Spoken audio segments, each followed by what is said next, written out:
अंतर्राष्ट्रीय स्तर पर हल्के तेलों की मांग बढ़ने से पिछले सप्ताह दिल्ली तेल तिलहन बाजार में जहां सोयाबीन तेल कीमतों में सुधार आया, तो वहीं नाफेड द्वारा सस्ते दाम पर बिकवाली से सरसों में तथा आयात शुल्क घटाए जाने से पाम और पामोलिन के तेल की कीमतों में गिरावट रही। सूत्रों से मिली जानकारी के मुताबिक पिछले सप्ताह सरकार ने सोयाबीन जीगम और सीपीओ के आयात शुल्क को $997 प्रति टन से बढ़ाकर $1067 प्रति टन कर दिया है।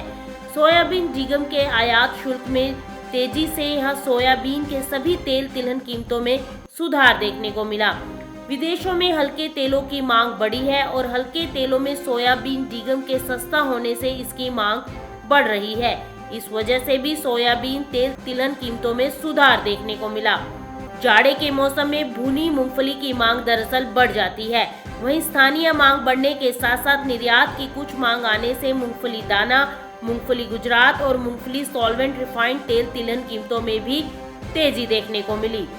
आपको बता दें कि पिछले सप्ताह हरियाणा में नाफेड ने सरसों की बिक्री 5872 रुपए प्रति क्विंटल के भाव से की थी, जबकि हरियाणा के ही महेंद्रगढ़ में शुक्रवार को नाफेड ने 155 टन सरसों की बिक्री 5451 रुपए प्रति क्विंटल के भाव से की। नाफेड द्वारा कम भाव पर सरसों की बिक्री से सरसों तेल तिलहन के भाव में गिरावट देखने को मिली। वहीं पिछले सप्ताह सीपीओ का आयात शुल्क घटाए जाने की वजह से सीपीओ और पामोलिन के तेल की कीमतों में गिरावट देखने को मिली। पाम तेल के आयात शुल्क को 37.5% से घटाकर 27.5% कर दिया गया है। न्यूनतम समर्थन मूल्य नहीं मिलने के कारण कर्नाटक और महाराष्ट्र में सूरजमुखी तेल का उत्पादन प्रभावित हुआ है। सूरजमुखी तेल एमएसपी से सस्ता, हाजिर मंडियों में सूरजमुखी का तेल एमएसपी से सस्ता मिल रहा है। सूरजमुखी तेल एमएसपी से लगभग 15% नीचे बिक रहा है। इस वजह से जो फसल हर 2 महीने में आया करती थी वो भी प्रभावित हो चुकी है। सरसों की सबसे देर से फसल हरियाणा की मंडियों में 15 मार्च के लगभग आती है और इससे निकलने वाले तेल का रंग हरा होता है। इसे बाजार में खपाना मुश्किल है और इसे केवल पुरानी सरसों के साथ मिलाकर ही बेचा जाता है। इसीलिए सरकार को जनवरी फरवरी की मांग को देखते हुए सरसों की बहुत सोच समझकर बिकवाली करनी होगी। स्टॉक बचाकर रखने से ही उपभोक्ताओं को लाभ हो सकता है। वहीं भरतपुर सहित पूरे राजस्थान में शनिवार को सरसों तेल के भाव में लगभग 100 रुपए प्रति क्विंटल की तेजी दर्ज की गई। सोयाबीन जीगम के महंगा होने से सरसों में ब्लीडिंग होने की संभावना भी घट गई है। वहीं आपको बता दें कि बीते सप्ताह में मूंगफली दाना 65 रुपए की तेजी के साथ 5465 से लेकर 5515 रुपए के बीच कारोबार करता दिखाई दिया। वहीं मूंगफली गुजरात 500 रुपए की तेजी के साथ 14,000 रुपए प्रति क्विंटल पर बंद हुई।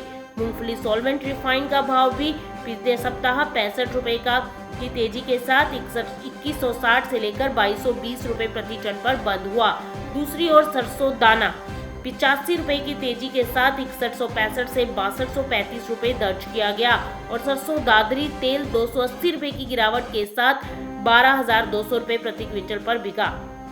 सरसों पक्की और कच्ची घानी के भाव में भी 10-10 रुपए की गिरावट देखने को मिली।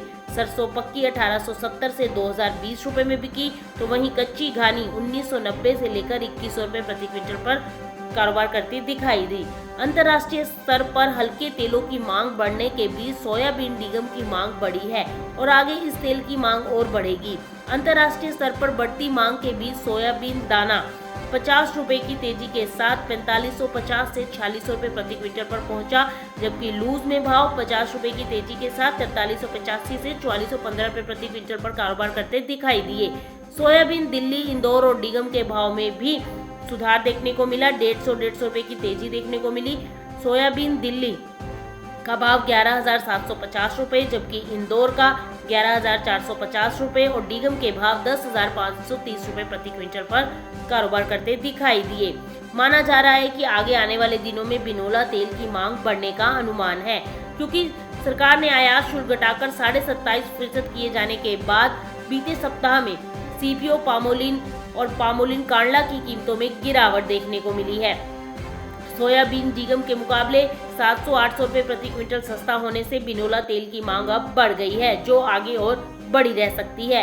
ऐसे में माना जा रहा है कि सरकार के द्वारा उठाए गए कदम का असर शॉर्ट टर्म में देखने को मिल सकता है, लेकिन लॉन्ग टर्म में खाद्य तेलों की मांग में इजाफा दर्ज किया जा सकता है और कीमतों में एक बार फिर से तेजी देखने को मिल सकती है।